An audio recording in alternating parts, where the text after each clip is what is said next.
when my own nephew taped the rent increase notice to my door, doubling the price for the plot of land my home sat on.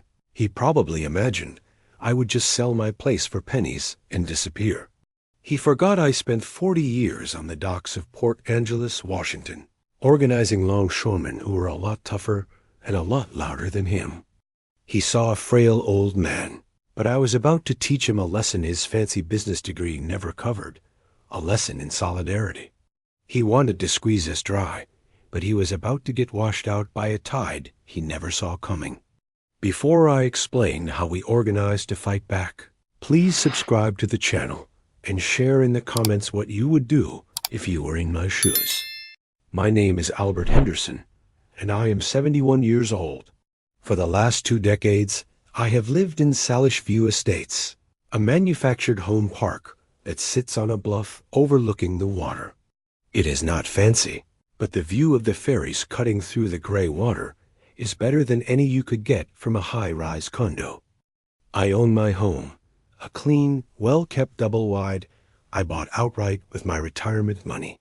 But the land it sits on, that I rent. For years, the park was owned by my sister Clara. She was a good woman who believed in fairness. She kept the rent reasonable because she knew most of the residents were like her, hard-working people living on fixed incomes. Our community was a mix of retirees, young families just starting out, and folks who worked down at the mills. We looked out for each other. Clara passed away last year, and the park went to her only son, my nephew, Gavin Hayes. Gavin was always different. He got a business degree from some university back east and came back with expensive suits and a condescending attitude. He always referred to Salish View as Mom's little charity project. When he would visit Clara, he would park his expensive car out on the main road, as if he did not want it to be contaminated by our gravel driveways. After the funeral, things were quiet for a few months. The rent checks were just cashed by a numbered corporation based in Seattle. We did not see Gavin at all. But then, small, unsettling changes began. The part-time handyman who had worked for Clara for 15 years was fired without so much as a thank you. The lawn in the small common area grew long and weedy. A notice went up saying the community laundry room would be closed indefinitely for upgrades that never materialized. I would talk with my neighbor, Maria Rossi, a 75-year-old widow who had been one of the park's first residents. "He is letting the place run down," she would say, leaning on her garden fence. "It is not what Clara would have wanted." She took pride in this place. I tried calling Gavin a few times, just to check in and gently ask about the maintenance. My calls went to voicemail and were never returned. He was sending a clear message. We were his asset now, not his family. The official notice arrived on a Tuesday morning, a stiff piece of paper taped to every door in the park. The corporate letterhead was cold and impersonal. It announced that due to rising operational costs and market rate adjustments, the monthly lot rent would be increasing from $400 to $800, effective in 60 days. $800. For most of us, that was more than a rent hike. It was an eviction notice. My pension is steady, but it is not extravagant. Doubling my lot rent would mean cutting into my food and medical budget significantly. For others, like Maria, who lived solely on Social Security, it was an impossible sum. The cruel logic of the situation was that we were trapped. My home is not easily moved. Moving a manufactured home costs thousands of dollars, and that is if you can even find another park with an open spot, which is nearly impossible these days. Gavin knew this. This was not a business decision. It was a calculated move to force us out. He wanted to clear out the old homes and the old people, so he could bring in newer, more expensive models and charge even higher rent to a new class of tenants. He was destroying his mother's legacy and a whole community for a few extra lines on a spreadsheet. Looking at that notice, a cold anger settled deep in my bones. It was the same anger I used to feel on the docks when some corporate suit would try to cut our benefits or ignore safety rules. They thought they were powerful because they had money. They always forgot that we had each other. Gavin had forgotten that too. He thought he was dealing with a bunch of isolated, powerless old people. He had no idea he had just started a labor dispute with his own uncle. The fight for Salish View Estates had just begun. The day after the notices appeared, a heavy silence fell over Salish View Estates. The usual morning chatter between neighbors was gone, replaced by anxious glances and doors that closed a little too quickly. People were scared. You could see the panic in their eyes, the frantic calculations of people on fixed incomes, trying to solve an impossible equation. They felt isolated and powerless, which was exactly what Gavin wanted. I knew from my years on the docks that the first move of any corporate bully is to make you feel like you are alone. My first job was to prove that was a lie. I spent the entire day walking the park, knocking on every single door. I did not talk about fighting back, not at first. I just listened. I listened to Maria Rossi, who cried as she told me this home was the only thing she had left of her late husband. I listened to Sarah Jenkins, a single mother in her 30s who worked shifts at the paper mill. She told me with quiet desperation that an $800 lot rent meant she and her son would be homeless. I listened to Bill Frazier, a retired mechanic who was cynical and defeated before we even started. "You cannot fight a man like that, Albert," he said, shaking his head. "He has all the money and all the lawyers. We have nothing." With each conversation, I let them pour out their fear and anger. Only when they were finished did I say the same simple thing to each of them. "We are having a meeting tonight, 7 o'clock at the common area, just to talk." By late afternoon, a new notice from Gavin's corporation appeared on the community bulletin board. It stated that all unauthorized gatherings on common property were strictly forbidden and that violators would be subject to fines. It was a predictable move, a scare tactic. He was trying to shut us down before we could even start. It had the opposite effect. That notice was the spark that turned fear into anger. At 7 o'clock, I walked to the weedy common area carrying a folding chair. At first, only Maria was there. Then Sarah arrived, holding her young son's hand. Slowly, others began to emerge from their homes, drawn by a desperate need to do something. In the end, nearly 30 people were gathered, a mix of old retirees and young families, all with the same worried look on their faces. I stood before them, not on a stage, but on the same patchy grass they stood on. "Look around you," I said, my voice carrying in the still evening air. "Gavin wants you to think you are alone. He wants you to be scared in your own homes. But you are not alone. We are a community. He might own the land, but we are the ones who live here. We have rights." I explained that his rent hike was not just unfair, it was predatory. I told them about my time with the union, about how ordinary people, when they stand together, can face down any corporation. "The first thing we need to do," I said, "is form a tenants association. A legal body that speaks for all of us with one voice. We will elect leaders, we will pool our resources, and we will send my nephew a formal, unified response." Just as I was speaking, a car pulled up and a man in a cheap suit got out. He was the new park manager, a man named Thompson, who nobody had met yet. "This is an illegal gathering," he announced, his voice thin and nervous. "You are all in violation of park rules. I am instructing you to disperse immediately." The crowd tensed. Bill Frazier looked ready to bolt. But then something happened. Maria Rossi, all 5 feet of her, stepped forward.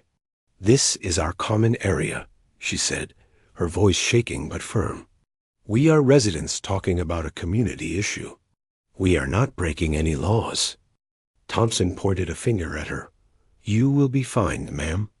That is when Sarah Jenkins spoke up. "Fine her?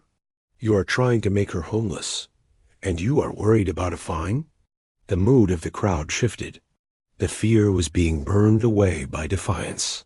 They saw Maria and Sarah standing up, and they found their own courage. The manager, clearly not prepared for any real resistance, stammered for a moment, then retreated to his car to make a phone call, likely to Gavin. We had won the first skirmish. I seized the momentum. "All in favor of forming the Salish View Tenants Association?" I called out. Nearly every hand went up, including a hesitant one from Bill Fraser. That night, we became an organization. We elected a 5-person committee, with me as the chairman and Sarah as the secretary. Our first official act was to start a collection, a few dollars from everyone, to open a bank account and consult with a lawyer. We left the meeting not with a solution, but with something more important, a plan and a sense of shared purpose. We were no longer a collection of scared tenants. We were a union. The formation of the Salish View Tenants Association was a direct challenge, and Gavin's response was swift and petty. The betrayal I felt from my own nephew deepened, transforming from a personal hurt into a cold resolve. He was no longer just Clara's son. He was the opposition, a corporate entity that saw us not as people, but as obstacles on a balance sheet. The day after our meeting, the harassment began. Lease violation notices started appearing on doors for the smallest of infractions. Maria Rossi received one for her garden gnome, which was suddenly deemed an unapproved lawn ornament. Bill Fraser was cited for a small oil stain on his gravel driveway, a mark that had been there for 10 years. Sarah Jenkins was written up because her son's bicycle was leaning against the side of her home, instead of being in a designated storage area. Each notice came with a $100 fine, a transparent attempt to financially bleed the most vulnerable members of our new association. The message was clear: fall in line, or we will fine you into submission. The tactic was designed to divide us, to make people so afraid of personal retaliation that they would abandon the group. I watched as Gavin himself drove through the park one afternoon, not in his fancy car, but in a golf cart with the new manager Thompson riding beside him. He did not stop to talk to anyone. He just pointed at homes, and Thompson would dutifully make notes on a clipboard. Seeing him there, gliding through the community his mother had nurtured, pointing out flaws with a detached, cruel expression, was the moment I fully understood. He felt nothing for this place or these people. This was a game to him, a hostile takeover, and he was using every dirty trick he knew. Our first committee meeting was tense. Bill Fraser was terrified. "I told you, Albert," he said, holding up his violation notice. "We cannot win. He is just going to pick us off one by one until we give up." But Sarah Jenkins, who had been quiet up to that point, slammed her own notice down on the table. "No," she said, her voice filled with a strength I had not seen before. "If we give up now, we lose everything anyway. If he is going to fine me for my son's bike, then he better be ready for a fight, because I am not paying it." Her courage was infectious. It reminded the others what was at stake. We were fighting for our homes.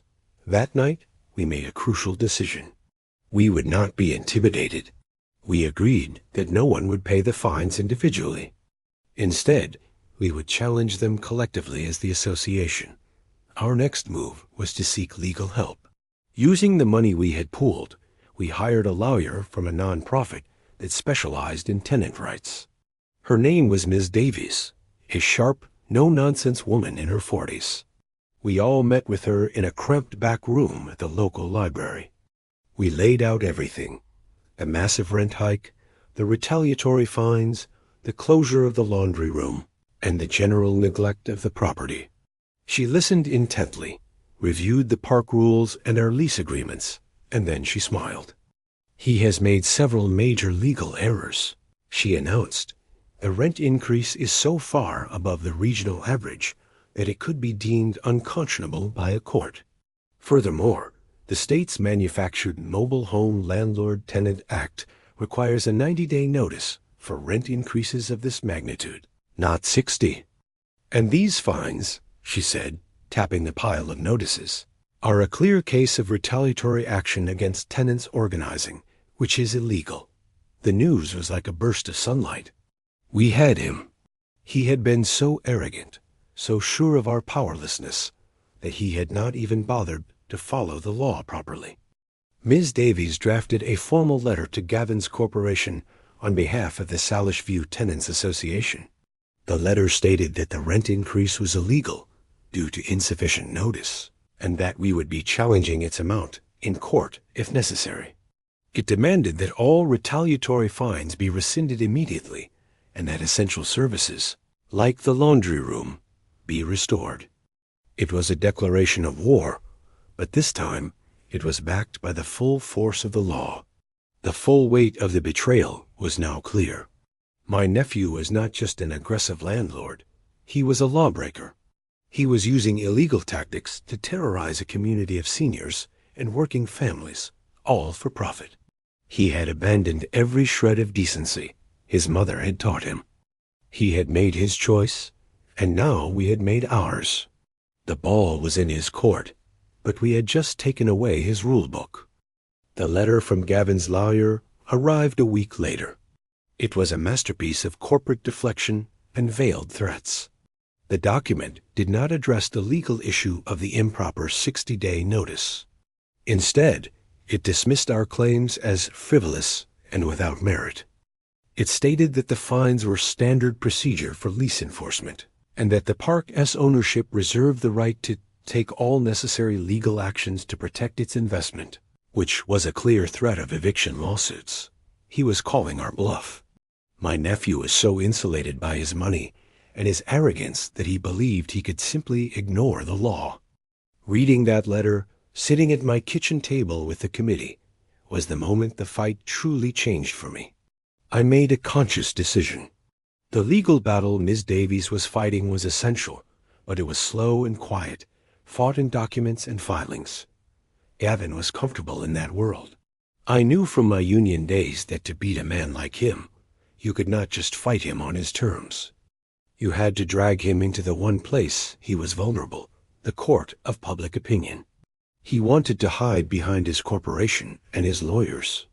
I decided we were going to put his name and his face on every television and in every newspaper in the county. He thinks this is a private fight, I told the committee, holding up the lawyer's letter. He thinks he can bully us in the dark. It is time we turned on the lights. Bill Fraser looked nervous. The press?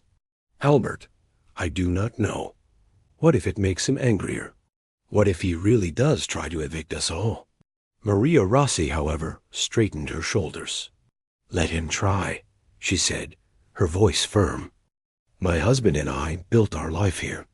If he wants to take my home, he is going to have to do it with the whole world watching. Sarah Jenkins nodded in agreement. She is right. This is our best weapon. People need to see what he is doing to families and to his own aunt's community. My plan was simple. We would stop being just a legal case and become a human interest story. A story about a greedy heir trying to throw seniors and a single mother out of their homes to make a quick buck. It was a narrative that would resonate. I began to organize the campaign like I would have organized a picket line. Our first step was to identify our most compelling stories. I asked Maria if she would be willing to be interviewed and share photos of her late husband in their garden. I asked Sarah to talk about what it would mean for her son to lose his home and his friends. I would tell my own story, the uncle betrayed by his nephew, the man fighting to protect his sister's legacy of kindness. Our next task was to find the right person to tell that story. Sarah, who was more comfortable with computers than I was, spent an afternoon researching local journalists. She found one, a young reporter at the Port Angeles daily paper named Jessica Chung, who had written a series of articles on the affordable housing crisis in the region. She seemed tough and fair. We drafted an email to her, not as a legal complaint, but as a heartfelt plea. We told her about Claris Park, about the community she built, and about how her son was systematically dismantling it. We attached copies of the rent increase, the petty violation notices, and a picture of our tenants association meeting in the weedy common area. We were testing his biggest weakness, his public image. Gavin had built a persona as a savvy, modern real estate investor. We were about to rebrand him as a heartless slumlord.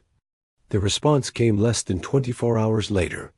Jessica Chong wanted to meet with us. She wanted to come to Salish View Estates to see the conditions for herself and to interview the residents. The news sent a jolt of energy through our small group. It was a huge step, but it was also terrifying. We were about to go public, and there would be no turning back. We spent the next 2 days preparing, gathering our documents, and making sure our stories were clear and concise. This was not just a legal fight anymore. It was a media war, and we were about to launch our first major offensive. Before I tell you what happened when the reporter showed up, please hit the like button. It really is a huge help to the channel. Gavin thought this was a private legal dispute, but we were about to make it front-page news. Jessica Chong arrived exactly at 10 in the morning, her sensible car a stark contrast to the expensive one Gavin drove. She was younger than I expected, with a sharp, observant gaze and a professional demeanor that immediately put us at ease. She was not here for drama. She was here for facts. We started the tour at Maria Rossi's home, the committee members and a few other residents walking with us. Maria, holding a framed photograph of her late husband, stood proudly next to her garden. She explained to Jessica how she and her husband had planted every single rosebush over 30 years ago.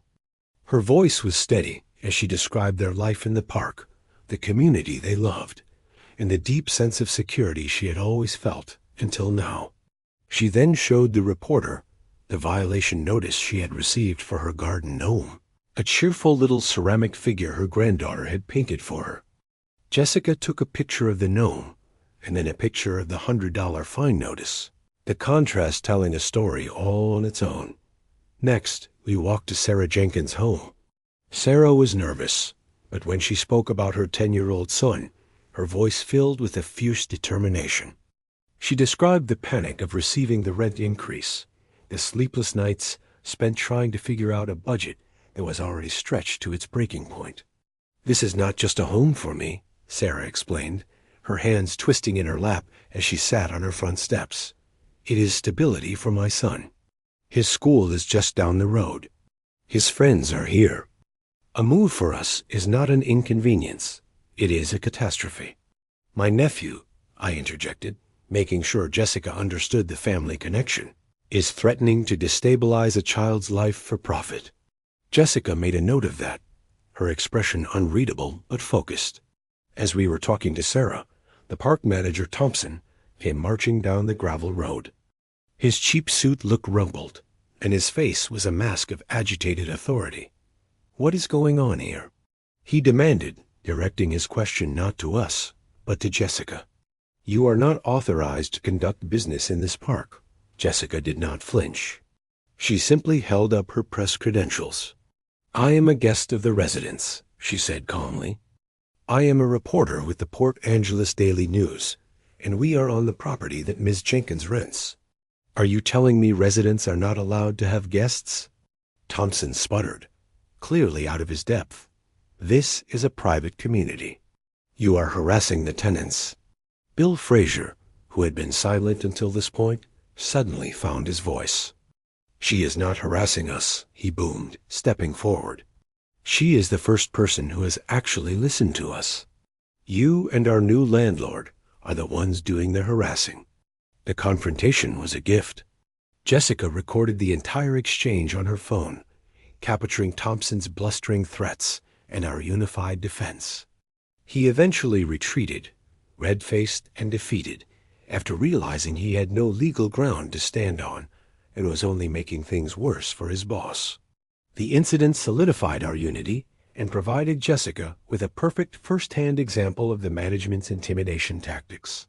We continued our tour.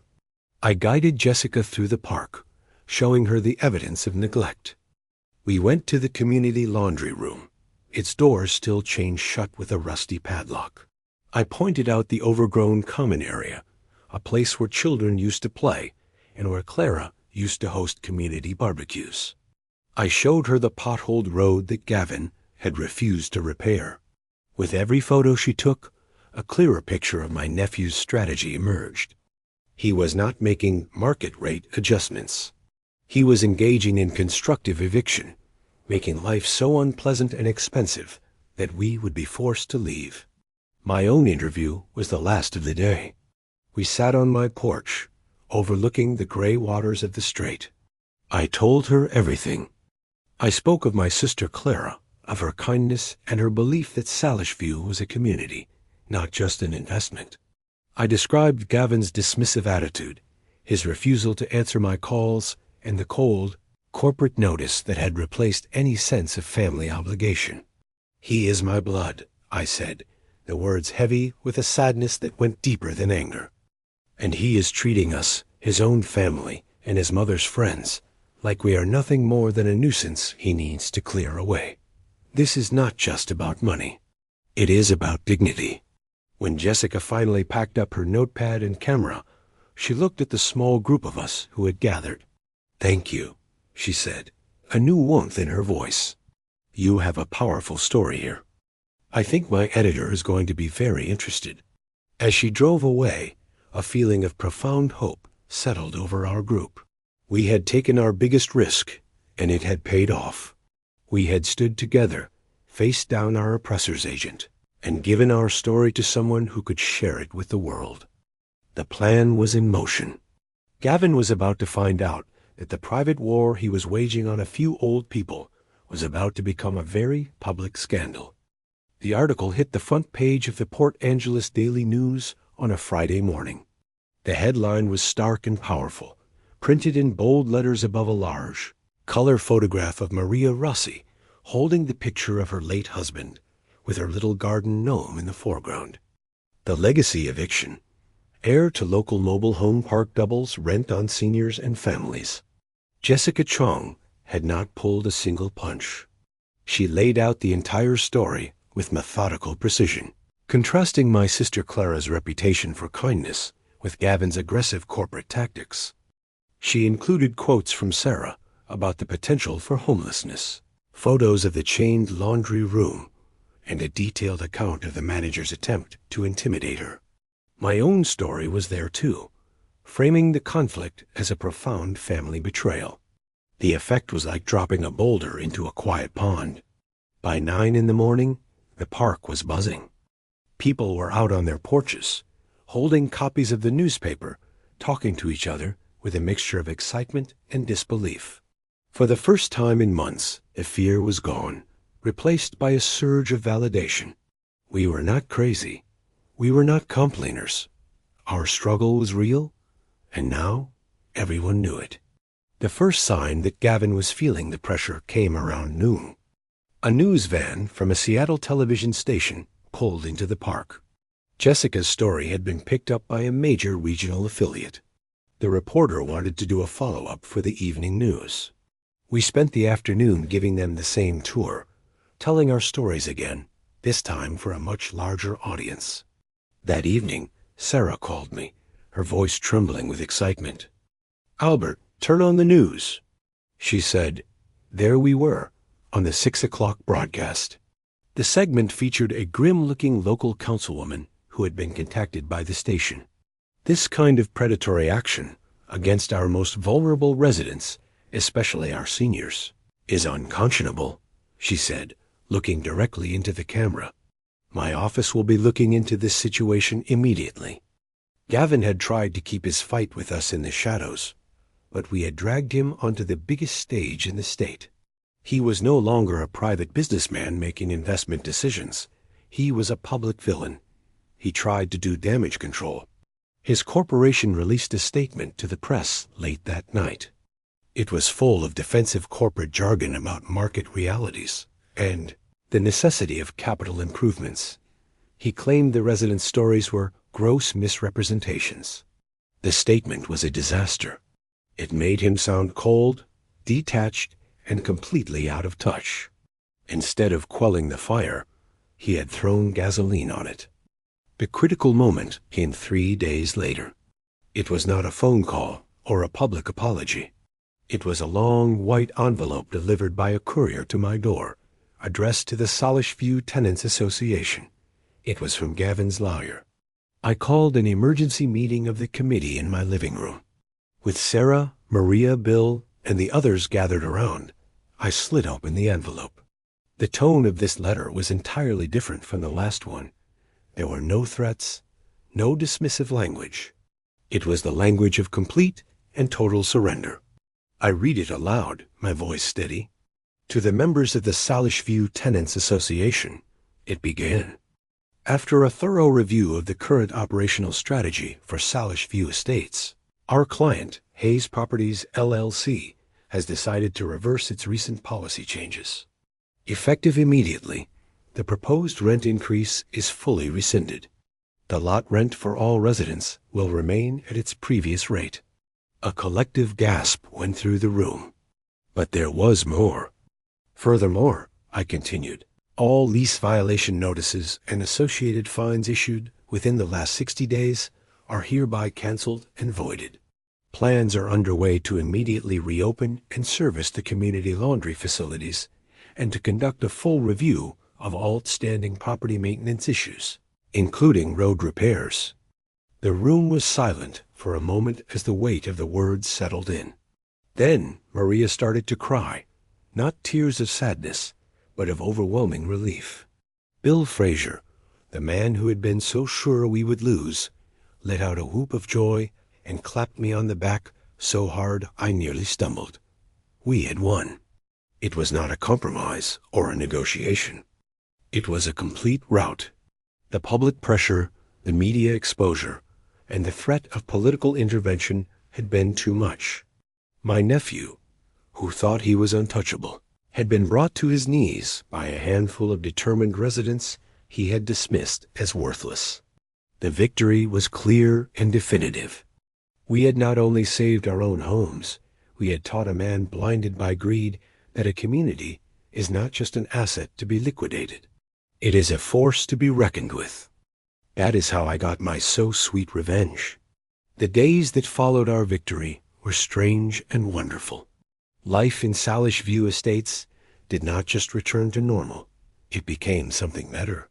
The fear and suspicion that had poisoned our community for months were gone, replaced by a sense of shared pride and profound relief. The lawyer's letter was not an empty promise. 2 days after it arrived, a professional maintenance crew, not Thompson or one of Gavin's shell companies, showed up. They started by unchaining the laundry room doors, and within a few hours, the machines were cleaned, serviced, and running again. The sight of Sarah Jenkins walking back to her home with a basket of clean laundry, a simple, everyday act, felt like a monumental triumph. The crew then began fixing the potholes in the road and sent a landscaper to mow and tidy the overgrown common area. Gavin was throwing money at the problem, desperate to avoid any further legal or public scrutiny. His capitulation was total. He never showed his face in the park again. About a month later, we received another formal notice. This one informed us that Salish View Estates was being sold. The buyer was a regional non-profit organization that specialized in preserving affordable housing. Ms. Davies, our lawyer, had done some digging and found that the local councilwoman, after seeing our story on the news, had connected the non-profit with Gavin, putting immense political pressure on him to sell to them at a reasonable price. His reputation was so damaged that he could not refuse without looking like even more of a villain. The sale was his only way out. My nephew had planned to get rich by destroying a community, and in the end, he was forced to sell it to an organization that would protect it forever. It was the perfect, quiet justice for his greed. The Salish View Tenants Association, which we had formed out of desperation, became a permanent fixture. We worked with the new owners to establish a fair and transparent system for managing the park. We have regular meetings, and the residents now have a real voice in how our community is run. Bill Frazier, once our most cynical member, became the head of the new Neighborhood Watch Committee, his new purpose giving him a spark I had not seen in years. We even managed to track down the handyman Gavin had fired, and the new owners hired him back immediately. Seeing him back at work, tipping his hat to Maria as he fixed her fence, felt like we had truly set things right. Last weekend, we held a community barbecue in the common area, the first one since my sister Clara passed away. The sun was out, the lawn was green, and the air was filled with the smell of grilled hot dogs and the sound of children laughing. Sarah's son played with his friends, and Maria Rossi brought a bouquet of roses from her garden for the picnic table. Looking around at my neighbors, at the easy smiles and relaxed conversations, I felt a deep sense of peace. We had been tested, and we had not broken. In fact, we were stronger and more connected than ever before. I have not spoken to Gavin since this all began, and I do not expect I ever will. The family bond was shattered by his actions. There is a sadness in that, a deep ache for my sister and for the young boy he once was. But he made his choice. He chose greed over family, and he has to live with the consequences. My revenge was not loud or aggressive. It was the simple, powerful act of a community refusing to be erased. It was the quiet hum of a washing machine, the laughter of a child, and the sight of neighbors talking over a fence. It was in protecting my sister's true legacy, a place where people could live with dignity. And every morning, when I sit on my porch with my coffee and look out at the water, I know we did the right thing. We fought for our homes, and we won. Please subscribe, hit the like button, and leave a comment telling me what part of the story you liked most.